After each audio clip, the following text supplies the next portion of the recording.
so that'll be... Yes, right? And we'll put them at their own communal table. Correct. And then over here... You alright, baby?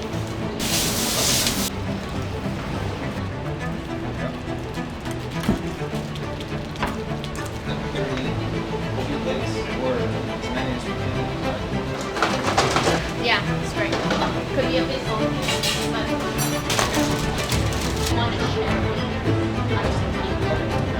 That's why this is 2 packs. 2 packs, 2 packs.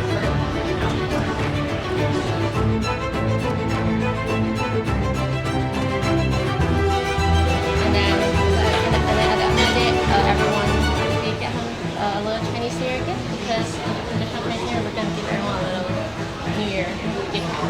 Okay, sounds good. You guys ready? We're ready.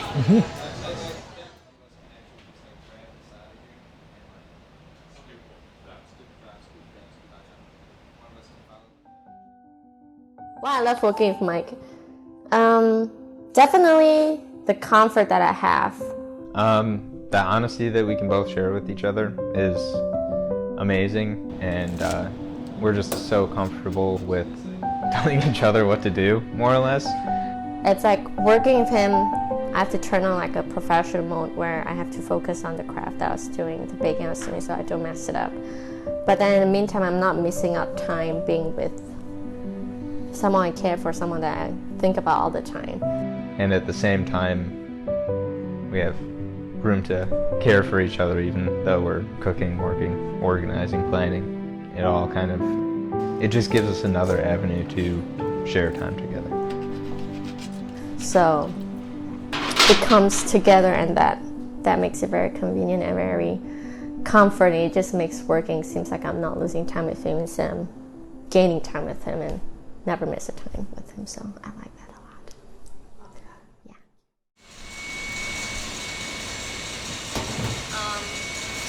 Do you mind? Sorry.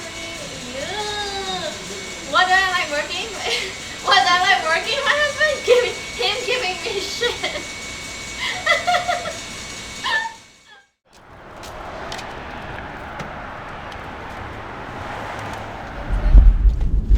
Well, we gotta go up to Argyle, stop at Tainam, and then go to Jungbu and Devon. Sounds good. Hi, I'm Jennifer. I'm one half of Kedai Tapao. I'm Mike. I'm the other half. Nice! Perfect. We can keep going. What day is it today? Today is Saturday. Oh, no. All the aunties in here.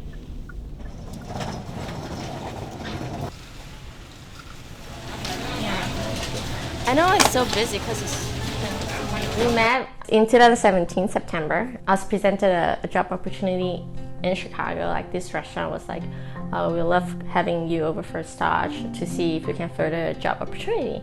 I was like, sure, I'll fly 21 hours, 22 hours from Malaysia to here.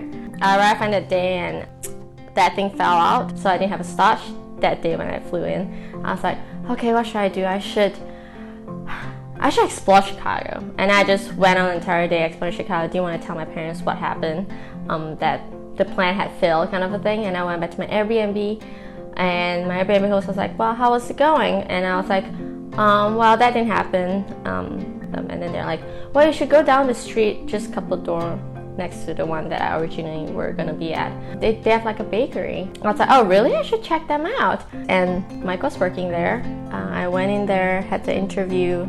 The chef liked me, but I was there for like 2 weeks. I was just for 2 weeks, and Mike was there working in the bakery, and I was staging, and well, we still had this argument where like who started the talk. Yeah, Jen wanted to see jazz in Chicago, and I was going out to a jazz show that night. But in the US, it's always like, oh, so how's your weekend? Like, what do you do on your weekend? People like to ask questions like that, and so I asked him while I was like rolling dough, trying not to be awkward. And I don't know, and then he said he's going to a jazz show. I was like, ooh, jazz. I was like, sure. I was like, oh, jazz. I was like, where is it? And the Hungry Brain. I was like, oh, Hungry Brain. I was like, what time? And then he was like, oh, 7. We're going with a friend. I was like, oh, okay. Then I'm rolling dough. Well, and then after that, I was like, you can come if you want. And I was like, but I may or may not go. I'm kind of a flake. Yeah. And I remember our pastry chef at the time looking at me, Elaine, and saying, "You don't have to be."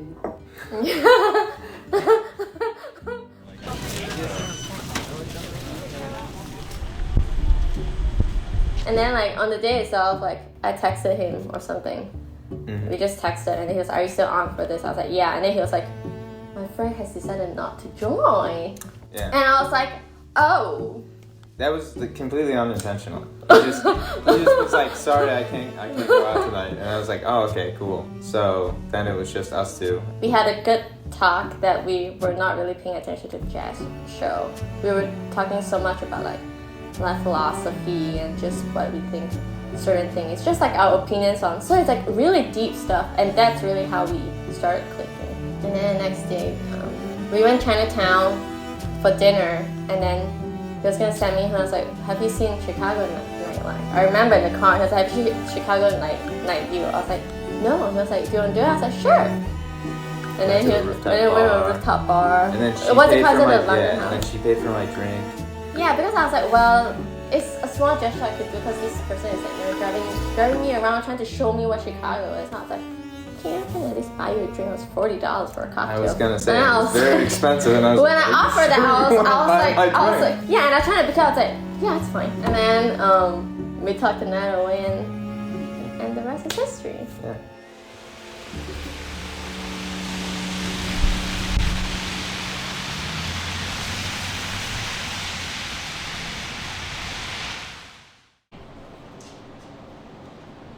Because I don't need it today, I need it tomorrow. I just need to see her tomorrow. Okay. We had just gotten married and came back from Malaysia. I had been obsessed with Malaysian food. It just started before Jenn and I started dating, and then we met, and then of course going back and forth from Malaysia and the US constantly, really just appreciating all the small aspects of Malaysian food, like finding curry leaves in Cantonese food and things like that, that blew my mind as a cook. Once we got married and moved back, everything shut down because of COVID. Yeah. I mean, at first I was like, oh, let's start selling, like, I was like, what is that one thing we can sell out from, like, our house? Because back in Malaysia, like, there's a lot of, like, home bakers. So I was like, well, can we do something like that here? And then he was like, well, I don't think so. I don't think that's very appropriate to do it here. And then I was like, okay, well, let's just try, like, within a small sliver of, like, friends. And then I used to have a cousin who studied in University of Wisconsin in Madison. So we started with curry puff. So at first how we were just like, okay, let's focus on the fine-tuning like the baba curry powder, right? And then I was testing out like the lamination of like the curry puff. And then it was like, oh, when it's like super good already, and we were like, okay, let's text Jeanette and see. You know, like, we need to target the Malaysians, right? So I sent her a text. I was like, do you still have a lot of friends in Chicago or like who is in the US working? She said, yeah. I was like, well, tell them your cousin is doing this. And next thing I know, literally like the next day I wake up, it's like texts like, oh, my friend want this, my friend want that, and then just like random people like starting to like text us, and we were like very shocked. At first we did like 30, then we started doing that, and then it sold really fast. And some were not even just her friends, some are like friend of a friend. That was the beginning of like the spreading of like the word of mouth, I guess. And then it just literally just carried on and it didn't stop.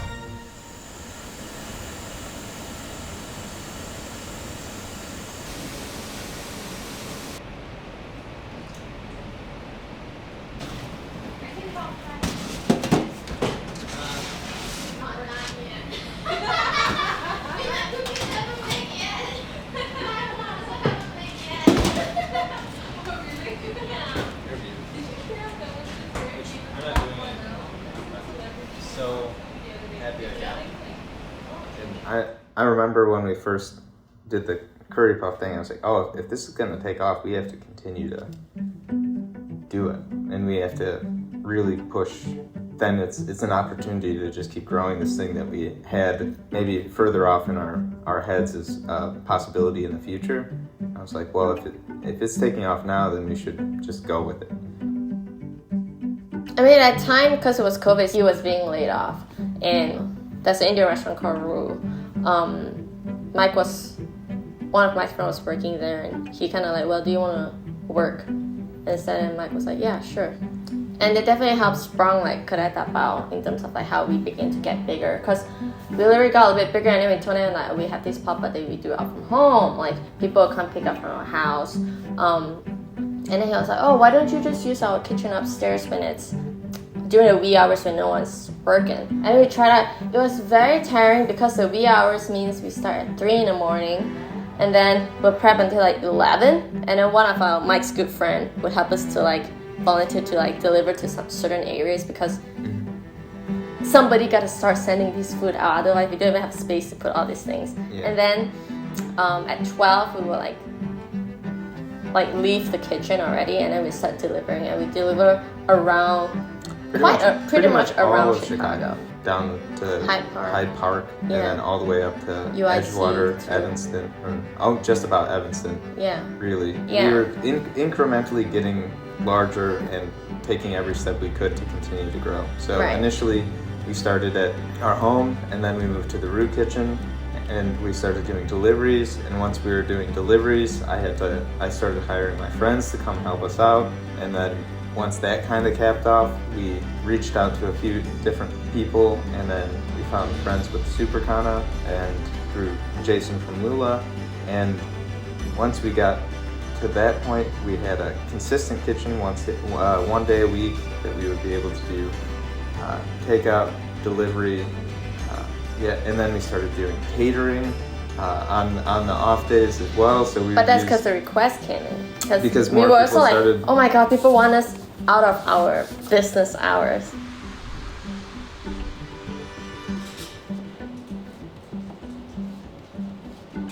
That I really just like naturally grew out as opportunities came to us. So very thankful.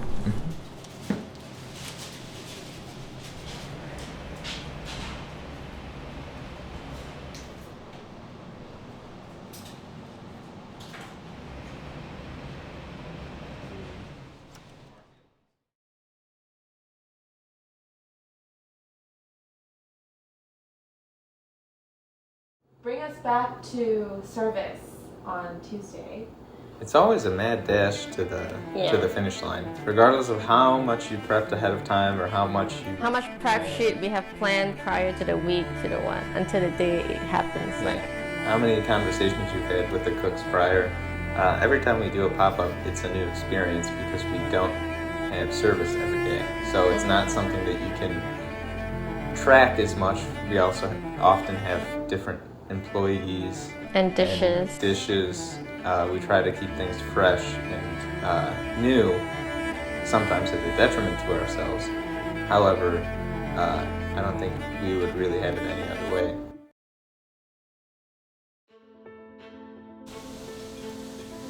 We have the food ready, the service plan ready.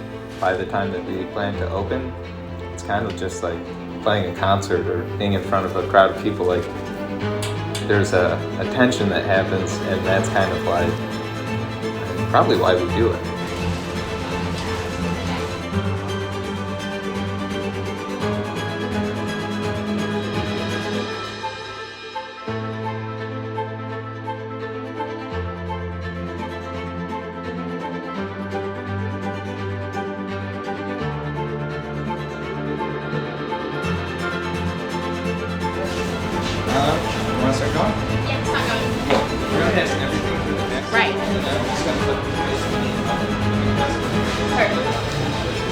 Brain just kind of blocks out everything else, and you just focus on making sure that your plans are happening one way or another.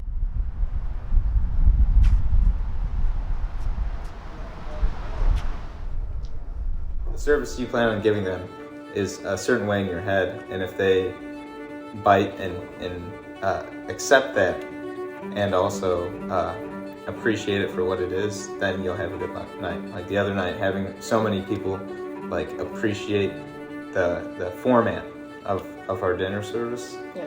It was great to see that people actually understood the format that we were trying to sell. Yeah, because our goal was to have people interact with each other because they would be like seated with strangers. Like our whole thing was like to have a communal, so we kind of want to encourage people to interact over the food, just like how in Malaysia we always do. Like everything is over. Some of our customers who are Malaysian, they can enlighten the other guests, share their travel stories. Maybe they went to Malaysia at one point and were so excited to eat this. And, oh, where did you go? Yeah. Then it's conversation. People kind of connect. But that way they're walking away with not just eating a meal, but they're actually having an experience. So it's not just another night of going out for dinner. We hope it's the whole shebang of like the whole experience. Especially because we don't have a brick and mortar, making the individual experiences that we can give our customers mean something more, be a little more memorable than just going out for dinner. Hopefully that will roll over into our future. The beginning of Kedai was always trying to like, how can we make this food that tastes like this certain kopitiam or certain stall that like my family or like we will always eat, right? Our main focus is just to share what the food I grew up eating, the food we enjoy eating, and the taste of it. Not necessarily like, you know, oh, this dish would sell, we should totally do that. I'm the person who's willing to say like, let's just figure out a way to cook this event or whatever, even if it means that we're gonna stay up until 4 in the morning. And for Jenn to be the pastry person and the organization and the image, more or less, of the way we present ourselves, if without that backbone, it would be impossible. Again, our life all happened at the same time. We just got married, just started learning to live with each other. And not long after, while we're even navigating through that, we had this idea of like having Kedai Tapao. So it all kind of blends in together, I would say, of like trying to know each other and setting a family with each other, like a standard with each other, while creating Kedai Tapao together, which it's our baby.